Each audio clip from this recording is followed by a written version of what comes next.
할렐루야. 오늘 이 밤에도 또 하나님께서 우리 모든 믿음의 성도들에게 내려주시는 은혜와 축복이 충만할 줄로 믿습니다. 오랜 봄 가뭄 끝에 정말 단비가 귀한 단비가 내렸습니다. 스가랴 10장 1절의 말씀을 보면 봄비가 내릴 때 여호와께 비를 구하라. 그리하면 하나님께서 소낙비를 주시고 각 사람에게 채소의 밭을 주실 것이다. 그렇게 말씀을 하시고 약속을 하고 있습니다. 오늘 이 밤 하나님께서 우리 사랑하는 성도님들의 심령 가운데 봄비와 같은 또 소낙비와 같은 은혜의 단비를 내려주시고 여러분들의 영혼과 또 삶과 또 가정과 또 살아가는 동안에 필요한 모든 채소와도 같은 그런 은혜와 축복을 충만하게 부어 주실 줄로 믿습니다.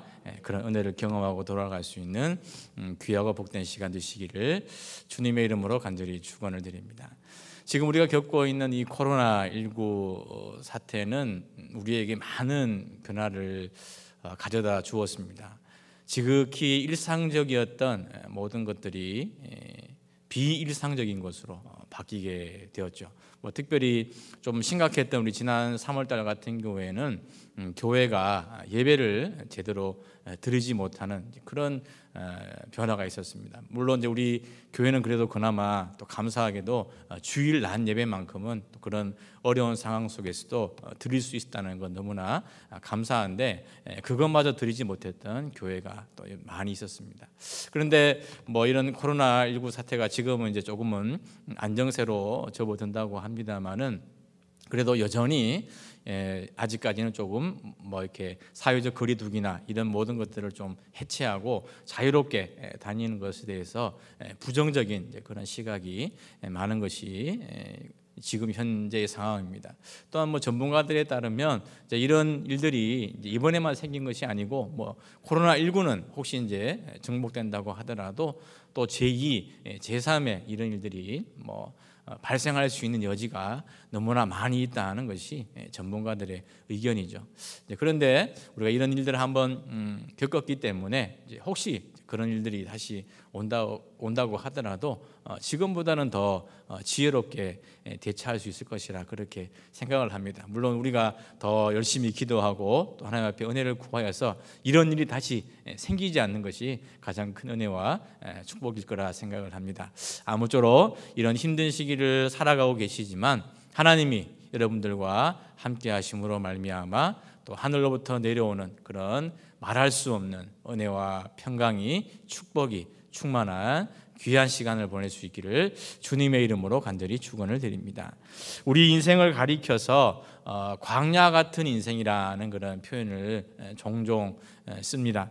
사람들은 몸이 건강하거나 아니면 돈이 많다고 해서 또 아니면 높은 지위나 높은 많은 권력을 가졌다고 해서 전혀 두려움 없이 살아가지 않습니다. 근원적으로 인간에게 내재되어 있는 그런 거치는 세상을 살아가면서 겪게 되는 그 현실의 한복판에서부터 오는 그런 두려움과 떨림이 살아가는 인간에게는 누구에게나 주어진다는 것이죠. 그래서 사람들은 두려워하고 무서워합니다. 그래서 우리 인생을 가리켜서 광야와 같은 인생이다 그런 표현을 쓰지 않았나 생각을 해봅니다.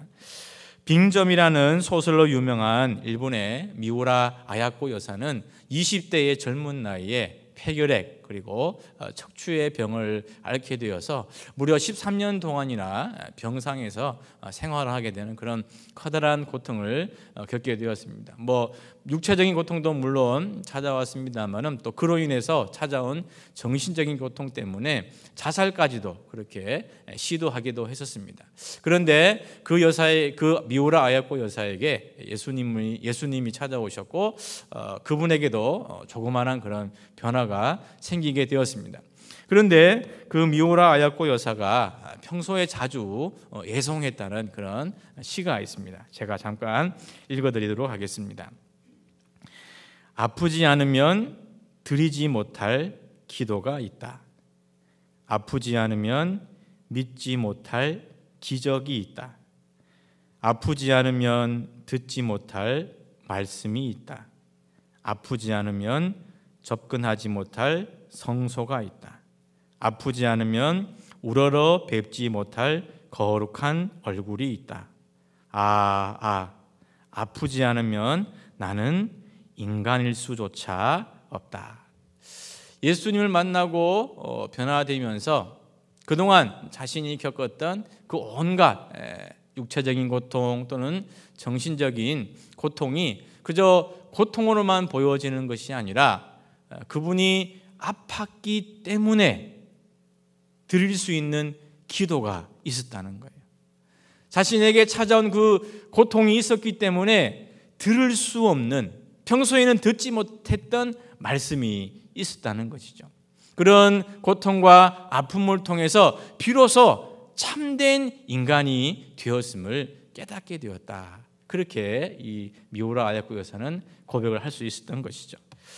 떨쳐버리고 싶은 그 고통으로 인해서 참된 인간이 되고 난 이후에 이제 이 미우라 아야쿠 여사는 정말 광야와 같은 그 이전의 인생에서 꽃을 피우는 그런 놀라운 인생으로 변화되었습니다. 오늘 우리가 읽은 이사야 35장의 말씀에도 광야에 꽃이 핀다라는 그런 말씀으로 시작을 하고 있습니다. 우리 1절의 말씀, 우리 화면을 보시고 함께 읽도록 하겠습니다. 광야와 메마른 땅이 기뻐하며 사막이 백합화같이 피어 즐거워하며 아멘.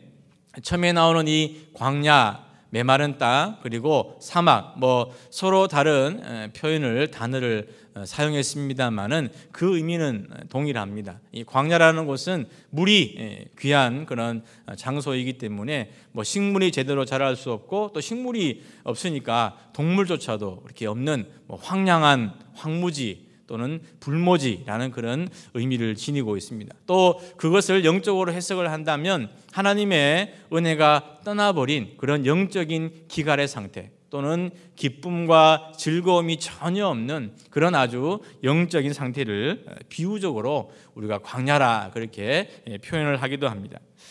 애굽을 탈출한 이스라엘 백성들이 하나님이 약속하신 가나안 땅에 들어가기 전까지 40년 동안 생활했던 곳이 바로 광야입니다. 광야가 가지고 있는 척박함 또 황량함으로 인해서 장정만 해도 60만이 넘는 그 수많은 사람들이 그 광야에서 생활하기는 매우 힘들었을 것입니다. 수많은 사람들이 먹어야 할 물 어떻게 구하겠습니까? 그런데 하나님께서 그 수많은 사람들이 먹을 수 있는, 마실 수 있는 물을 반석을 터뜨려서 그들에게 공급해 주셨습니다. 또 그 수많은 사람들이 먹을 일용할 양식이 광야에서 어디서 구하겠습니까? 그런데 하나님께서 하늘의 문을 여시고 만나를 내려주심으로 말미암아 그들이 매일 먹고 살아갈 수 있는 일용할 양식을 공급해 주셨던 것이죠. 또 고기가 먹고 싶다고 하면 하나님이 메추라기 떼를 보내어서 그 수많은 사람들이 먹고도 남을 수 있을 정도의 그런 양식을 공급해 주셨던 것입니다. 즉 이 광야라는 곳은 이스라엘 백성들 자신들만의 힘으로는 도무지 살아갈 수 없고 하나님의 공급하심, 하나님의 돌보심, 하나님이 함께 하시는 그런 은혜와 축복이 있을 때에만 지날 수 있는 곳, 생활할 수 있는 곳이 바로 광야였다는 것이죠. 그런데 그런 광야와도 같은 메마른 땅에 오늘 말씀해 보니까 백합화가 피어서 기쁘고 즐거운 소리가 들릴 것이라 그렇게 우리에게 약속하시고 말씀하고 있습니다. 비가 오지 않는 건기철이 되면 이 이스라엘의 광야와 사막은 정말 말 그대로 삭막하고 적막하기 그지없습니다. 그런데 비가 내리는 우기철이 되면 전혀 다른 모습을 띠게 됩니다. 비가 내리는 우기철이 되면 그 광야이지만 풀도 나고 꽃도 피어나는 거예요.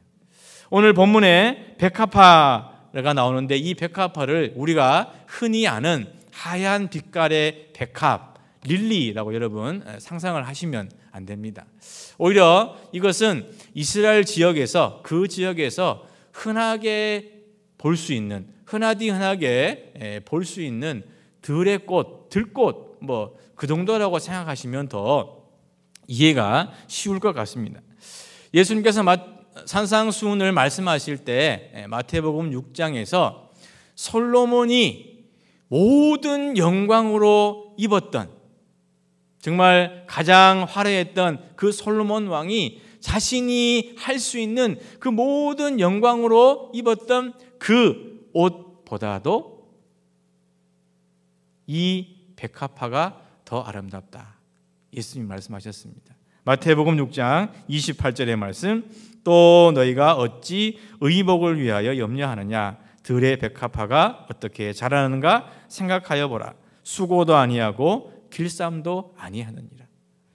솔로몬의 옷은 수고하고 길쌈을 해서 정말 화려하게 아름답게 만든 그 옷이지만, 들에 피어있는 그 백합화, 비록 길쌈도 하지 않고 수고도 하지 아니하였지만 그 솔로몬의 옷보다 더 화려하다, 주님이 그렇게 말씀하셨다는 거예요. 예수님이 설교하시는 그 주위에 사람들이 흔하게 볼 수 있었던 그 백합화가 피어 있었기 때문에 예수님이 그런 비유의 말씀을 하신 거겠죠. 삭막했던 광야가 어느새 비가 내리게 되면 형형색색 아름다운 곳으로 변화되어지는 것처럼, 오늘 우리의 인생이 비록 광야 같은 인생이라고 하더라도 하나님 주시는 은혜의 담비로 말미암아, 축복의 담비로 말미암아 백합화같이 피어나는 그런 역사가 임할 수 있기를 주님의 이름으로 간절히 축원을 드립니다. 하나님은 이스라엘 백성들이 너무나 익숙한 그런 광야, 그리고 그런 백합화의 이미지를 통하여서, 오늘 이 사회를 통하여서 하나님께서 우리에게 주시는 그 축복과 그 은혜가 얼마나 놀라운 것인가 깨닫게 하여 주시는 것입니다.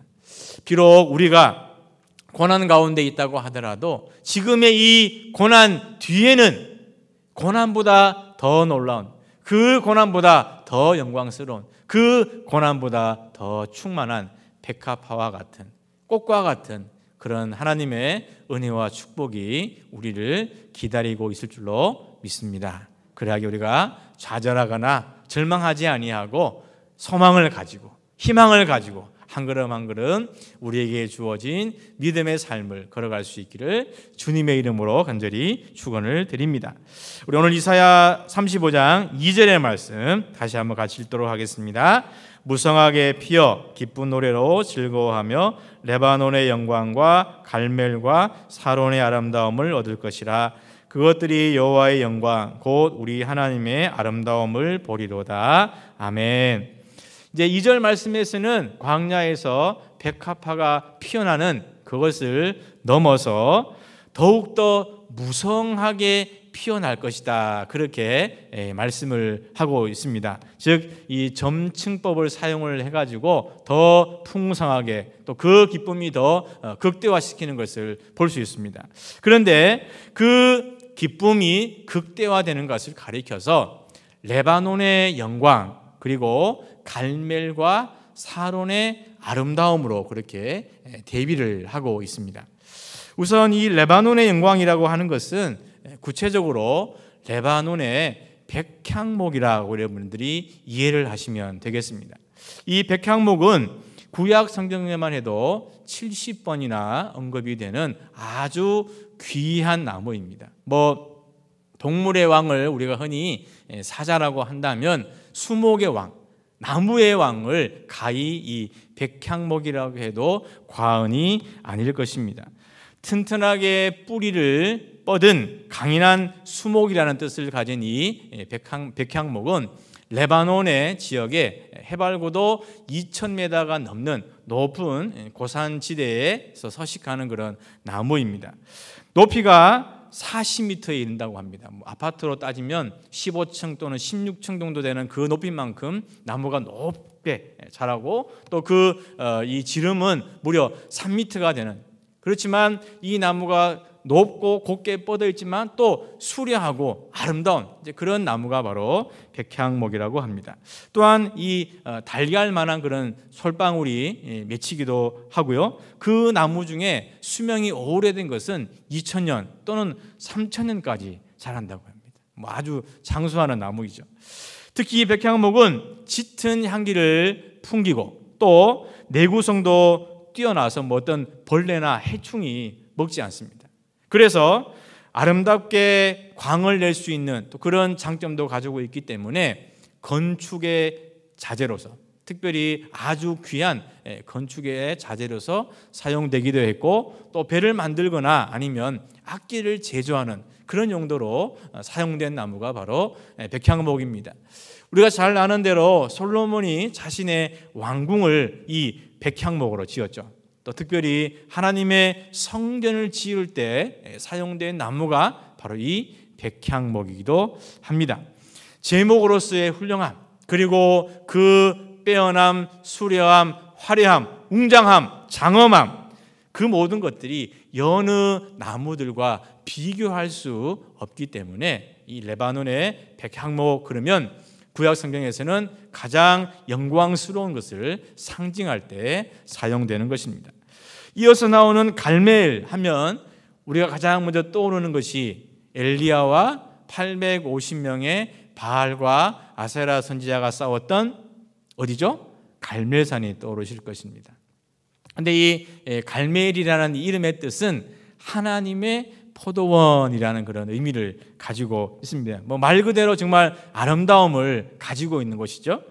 그 이름에서 의미하는 그 아름다움에서처럼 이 갈멜산은 이스라엘에 있는 산 중에서 가장 아름다운 산으로 알려져 있다고 합니다. 특별히 이 갈멜산에는 상수리 나무가 많이 자라고 또 소나무, 감람나무도 있고, 특별히 2월에서부터 3월, 우리로 말하면 봄이 되면 그 갈멜산에 정말 천지의 꽃이 만발하게 피어서 그 아름다운 경관을 이루 말할 수 없을 정도라고 합니다. 정말 이름의 뜻 그대로 하나님의 포도원과 같은 그런 아름다움을 간직한 곳이 바로 갈멜이라는 것이죠. 또 사로는 그 갈멜산 인근에서부터 출발을 해가지고 요바까지 이르는 아주 이렇게 넓디 넓은 평야지대, 사론의 평야지대라고 생각을 하시면 되겠습니다. 이 사론 평야에는 비옥한 붉은색을 띠는 흙이 있기 때문에 오렌지 등 그런 농사를 짓기에 아주 적합한 땅이라고도 합니다. 특별히 성경에서 아가 2장 1절의 말씀을 보면 나는 사론의 수선화요라는 그런 말씀이 나옵니다. 사론의 수선화, 즉 사론 역시도 그런 아름다운 꽃, 아름다움이 넘쳐나는 정말 비옥한 평야지대요, 아름다움이 있는 그런 장소라는 것을 의미하죠.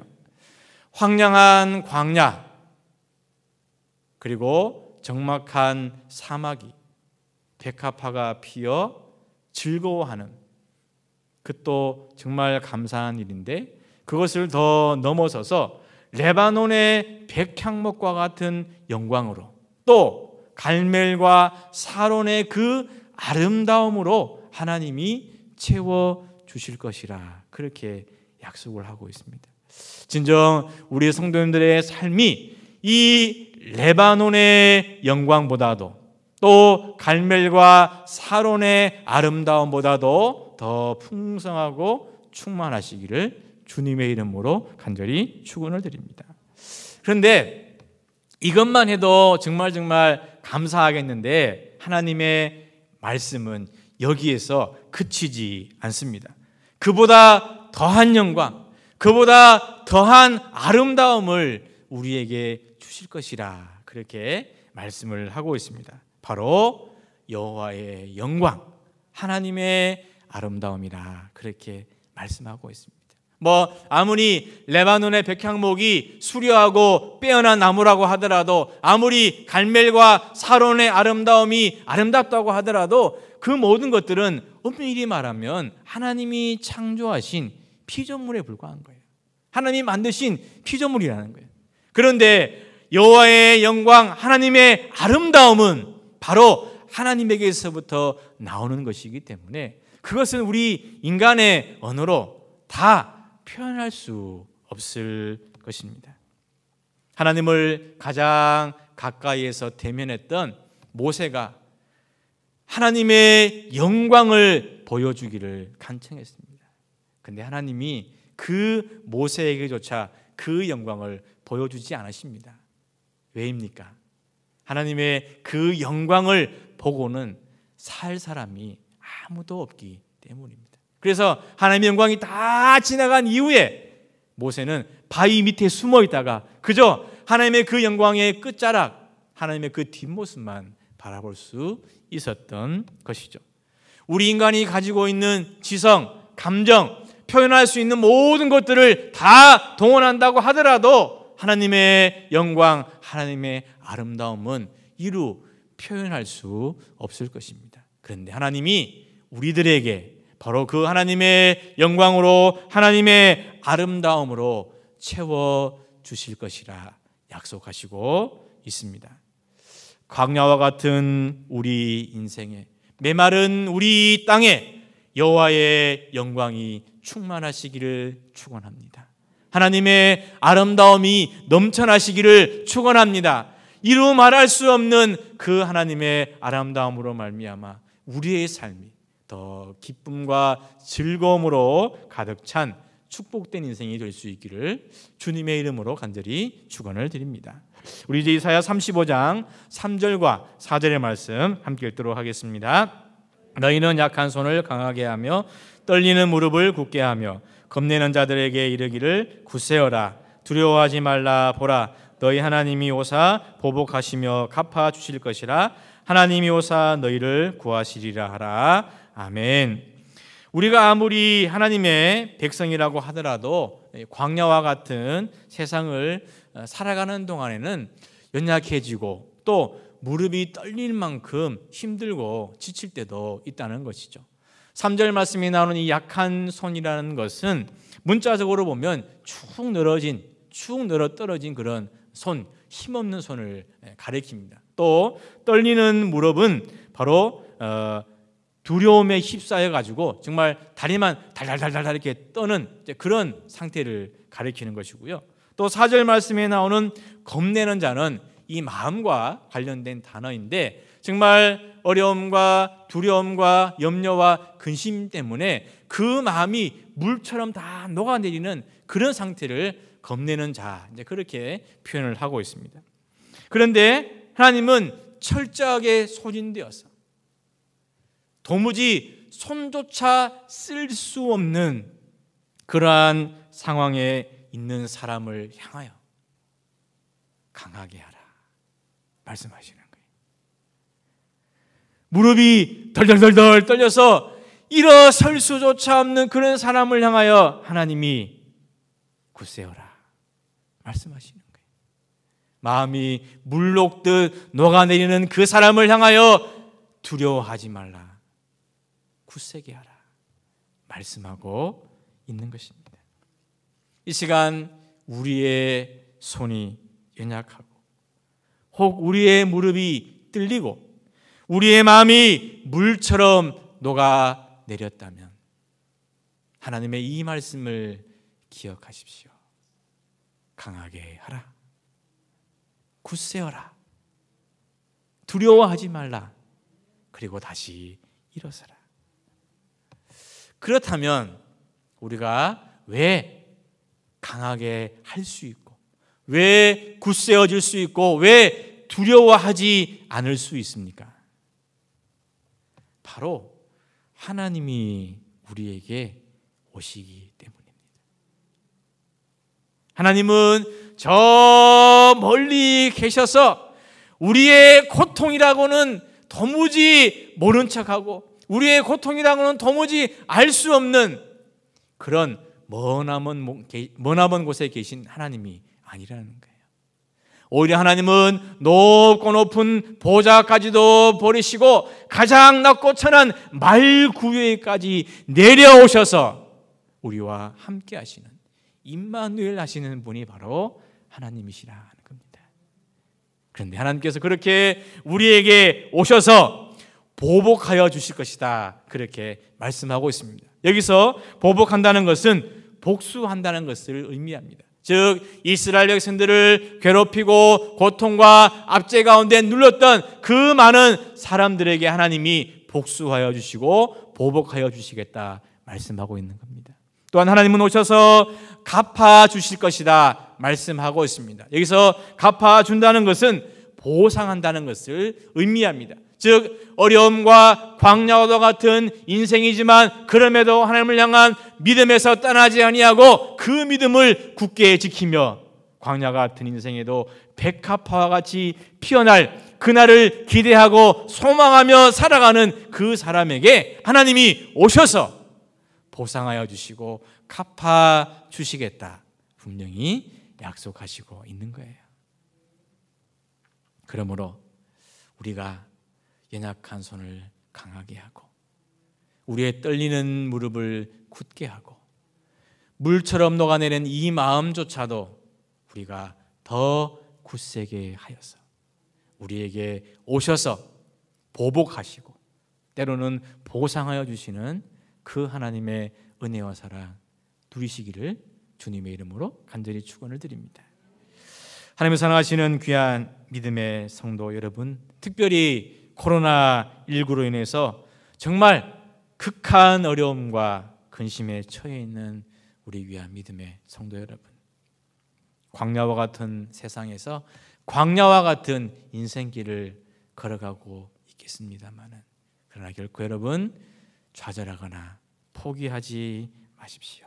반드시 그 광야와도 같은 나의 인생이 백합화같이 피어 기쁨과 즐거움이 충만하게 될 줄로 믿습니다. 레바논의 영광보다도 갈멜과 사론의 그 아름다움보다도 더한 하나님의 영광, 더 아름다운 하나님의 아름다움이 광야와 같은 우리 인생에 임하게 될 줄로 믿습니다. 하나님 우리가 있는 곳에 언제든지 찾아오셔서 우리의 아픔과 함께 하시고 우리의 어려움과 함께 하시고 우리의 고통과 함께 하여 주셔서 때로는 보복하여 주시고 때로는 보상하여 주시는 그런 은혜를 우리에게 부어 주실 줄로 믿습니다.